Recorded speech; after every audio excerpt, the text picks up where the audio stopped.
Si Rory Hashi, anak ni Shannon Dion, ay isang mabait at matalinong bata na tinatawag na Hash Brown ng kanyang pamilya.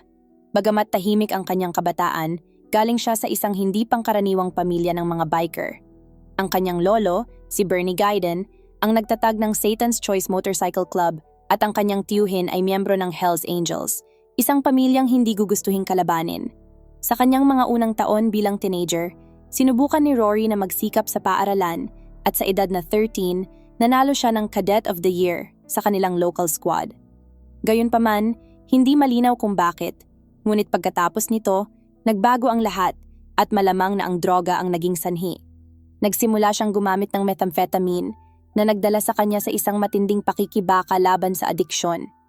Napilitan siyang magbenta ng katawan upang tustusan ang kanyang bisyo. Habang nasasaktan, walang magawa ang kanyang ina na si Shannon kundi panoorin ito.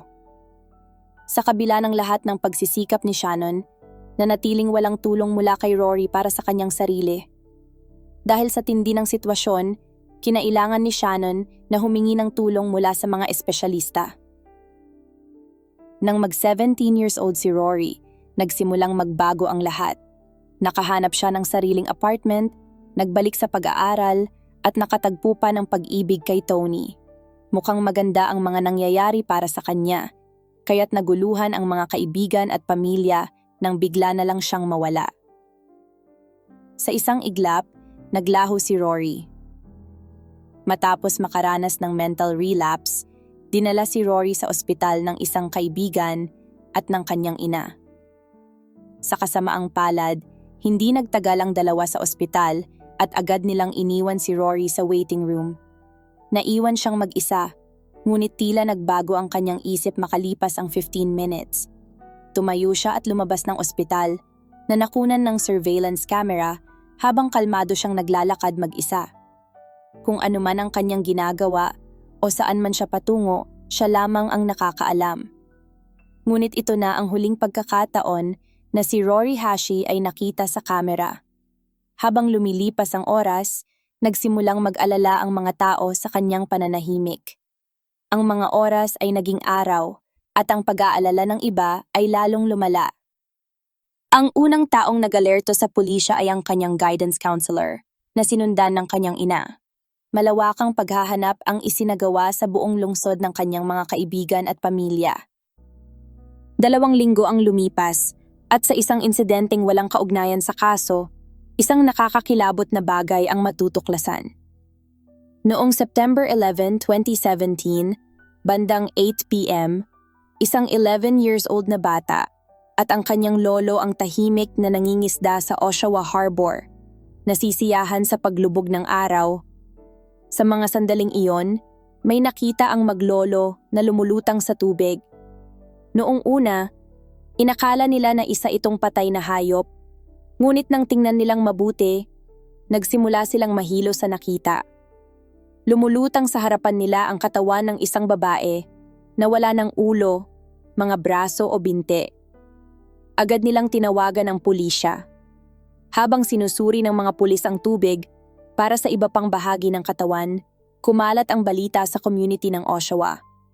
Sa kasamaang palad, habang lumilipas ang mga linggo, walang nakuhang conclusive DNA match. Kaya't nanatiling misteryo para sa mga pulis kung sino ang biktima. Malinaw na hindi ito isang aksidente. Mukhang may malubhang dahilan sa nangyari. Sa loob ng ilang buwan, walang lead tungkol sa pagkakakilanlan ng taong ito. Ngunit bigla itong nagbago noong December 29 nang makatanggap ang pulisya ng isang napakahalagang tawag. Isang mag-asawa na nakatira sa itaas na apartment ng isang bahay sa 19 Macmillan Drive ang nakaranas ng kakaibang problema sa kanilang plumbing. Nagsimula ito nang hindi na nila madrain ang tubig sa bathtub at makalipas ang ilang araw, nagsimulang umalingasaw ang isang napakabahong amoy mula sa drainage. Lubos na nabahala, nagpasya silang tanungin ang kanilang kapitbahay sa ibaba kung nakakaranas din siya ng parehong issue. Ang kapitbahay na ito ay naging mahalagang bahagi ng kaso at ang kanyang pangalan ay Adam Jeffrey Strong. Si Adam na naninirahan sa apartment na iyon ng higit sa 14 years ay isang misteryosong tao. Walang gaanong impormasyon tungkol sa kanyang maagang buhay. Ngunit nabubuhay siyang mag-isa at tila mas pinipili niyang mapag-isa. Siya ay kilala bilang isang malaking tagahanga ng scuba diving at mga bangka. Nagtrabaho rin siya bilang isang security guard sa ilang film sets. Ngunit nabanggit niyang natanggal siya sa dalawa sa mga trabahong ito, bagamat hindi malinaw kung bakit. Walang anumang kahanga-hanga tungkol kay Adam, at mukhang alam ito ng mga kababaihan sa kanyang paligid. Ang kanyang dating kasintahan ay sinasabing nanloko sa kanya, na nagdulot ng matinding sakit at galit sa kanya. Ayon sa ilan niyang mga kaibigan, ito ang naging simula ng pagbagsak ng kanyang buhay. Isang dating kasintahan niya ang naglarawan sa kanya bilang sobrang mapang-kontrol at mapang-abuso. Madalas niyang ipilit ang kanyang sarili sa babae at gumamit ng mga restraining device sa puwersahang paraan habang nagtatalik. Wala siyang anumang record ng kriminalidad at hindi kailanman napasama sa radar ng pulisya. Gayunpaman, matapos ang tawag na iyon, magbabago na ang lahat. Nang iminungkahi ng kanyang kapitbahay sa itaas na tumawag ng tubero upang ayusin ang baradong drainage, tila nagulat si Adam at nagpresentang siya na lang ang mag-aayos ng problema. Bagamat may pag-aalinlangan, pumayag ang mag-asawa na bigyan siya ng oras upang subukang ayusin ito. Gayunpaman, makalipas ang ilang araw na walang anumang solusyon, naubusan na sila ng pasensya at tumawag ng tubero noong December 29. Habang sinusuri ng tubero ang problema, sinalubong siya ng matinding amoy ng pagkabulok. Walang nakita na bara sa itaas na apartment, kaya humingi ng pahintulot ang tubero na makapasok sa apartment ni Adam. Nang payagan, napansin na tila balisa si Adam sa ideya. Naglakad-lakad siya nang paulit-ulit sa kanyang apartment habang nagtatanong ng sunod-sunod tungkol sa ginagawa ng tubero at kung gaano ito katagal matatapos. Medyo mahirap ang trabaho, kaya nagpa siya ang tubero na gumamit ng flexible na metal wire upang linisin ang drain. Matapos ang halos 3 hanggang 4 na oras ng pagtatrabaho, nagsimula siyang magtanggal ng kakaibang material na hindi pa niya naranasan sa pipe dati.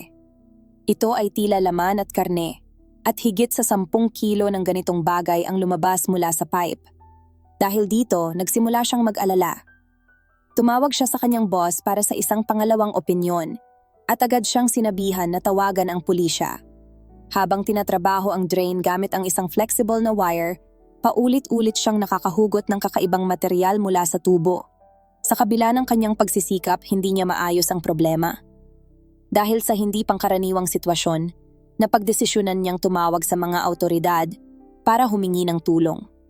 Matapos matanggap ang tawag, agad na ipinadala ang mga pulis sa lugar upang magsagawa ng imbestigasyon. Una nilang tinanong ang mag-asawa sa itaas kung nagtatapon ba sila ng karne sa kanilang mga toilet.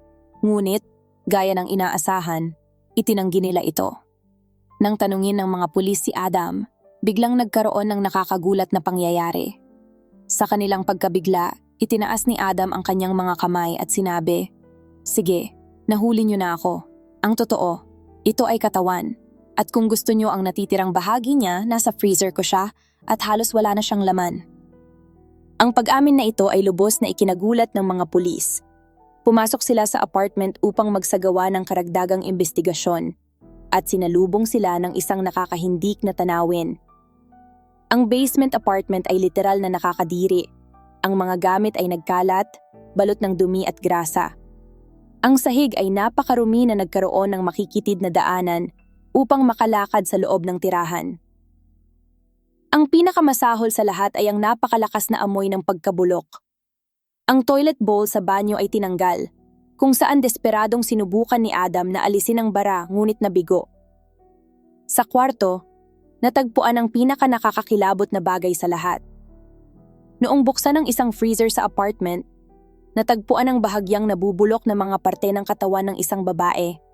Ang kanyang ulo ay nakalagay sa loob ng isang plastic bag at sa kanyang leeg ay may tattoo na nakasulat ang salitang "Alive", ang parehong tattoo na mayroon si Rory Hashi. Ang DNA test na isinagawa sa mga parte ng katawan ay nagkumpirma na ito nga ay kay Rory, ang inireport na nawawalang babae. Masakit pa rito, Natuklasan din na si Rory ay buntis noong siya'y pinatay, na nangangahulugang 2 buhay ang malupit na kinitil. Dagdag na ebidensya ng pagkamatay ni Rory ang natuklasan sa iba pang bahagi ng apartment.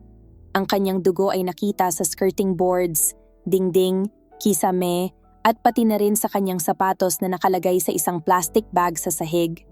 Ang sapatos ay natagpo ang puno rin ng dugo niya. Habang patuloy ang paghahanap, nadiskubre rin ng pulisya ang iba't ibang bagay sa apartment.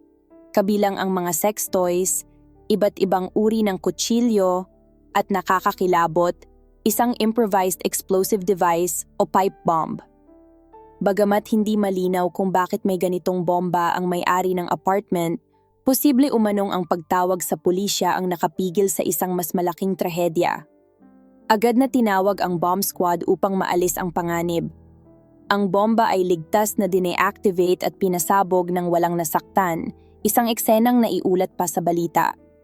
Ang mga natuklasan ay nagbigay diin hindi lamang sa brutalidad ng krimen, kundi pati na rin sa posibleng mas malawak pang panganib na maaaring naganap kung hindi ito napigilan.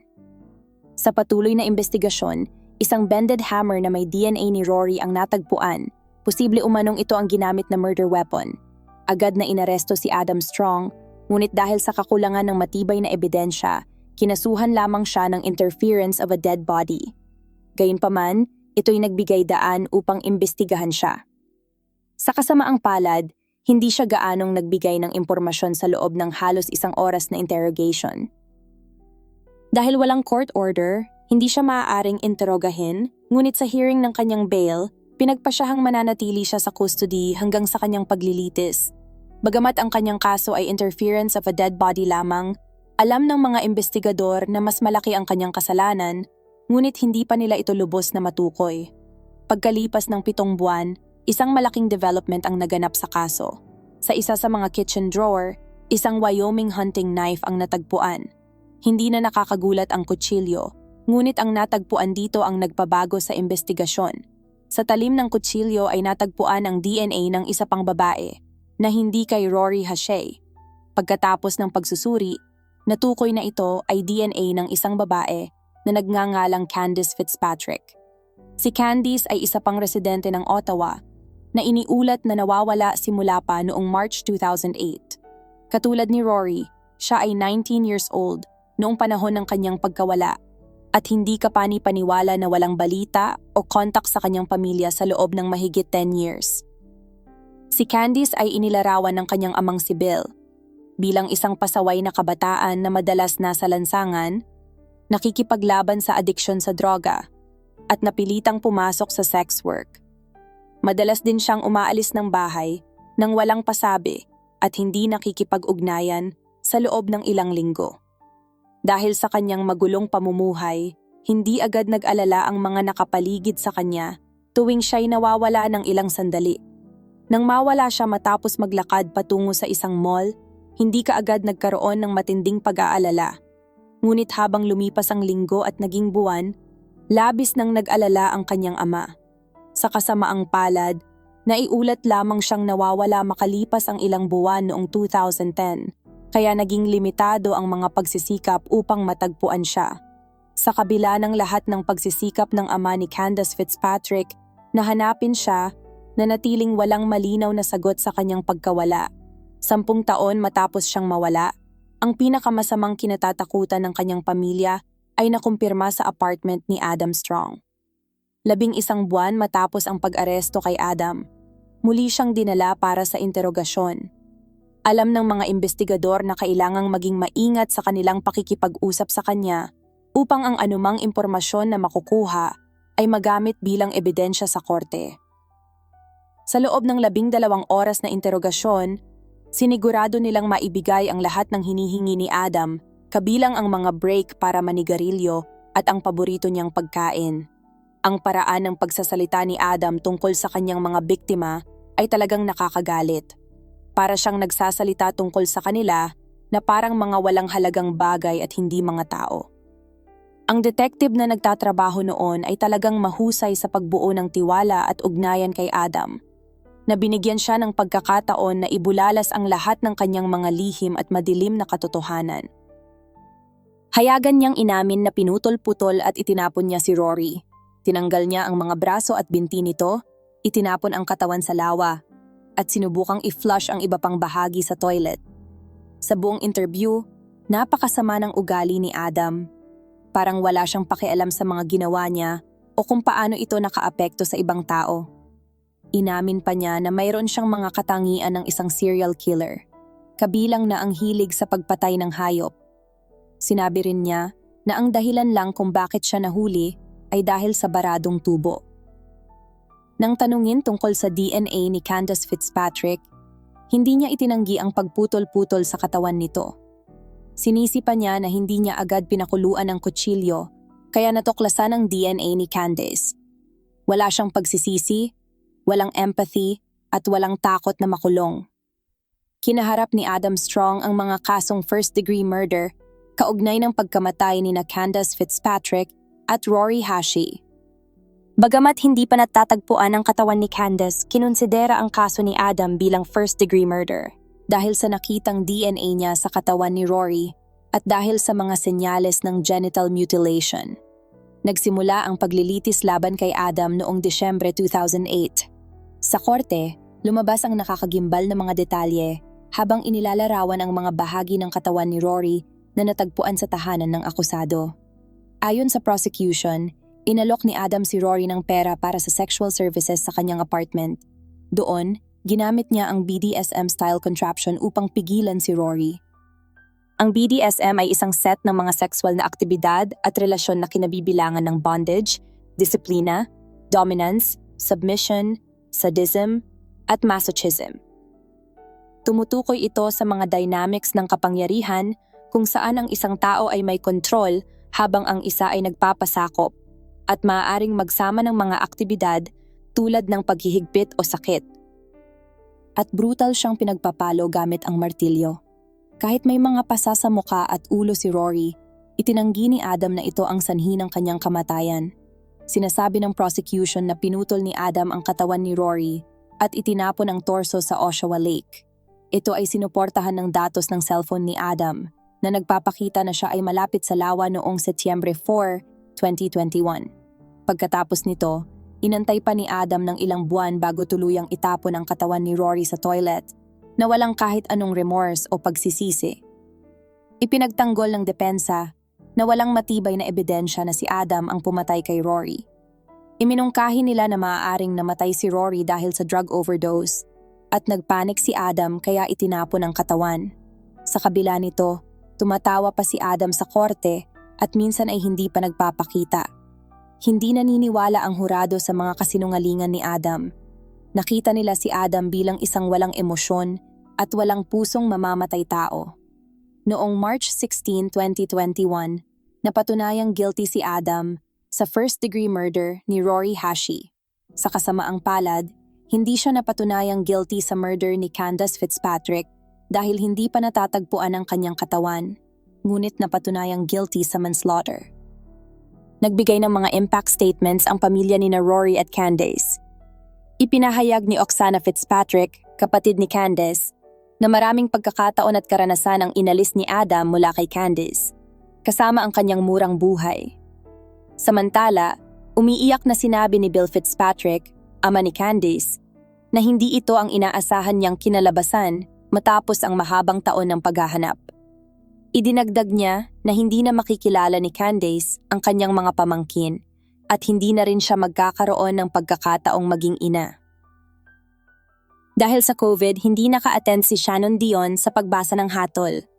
Sa kanyang pahayag, sinabi niyang si Rory ay isang matapang na bata at napakahalaga sa kanya.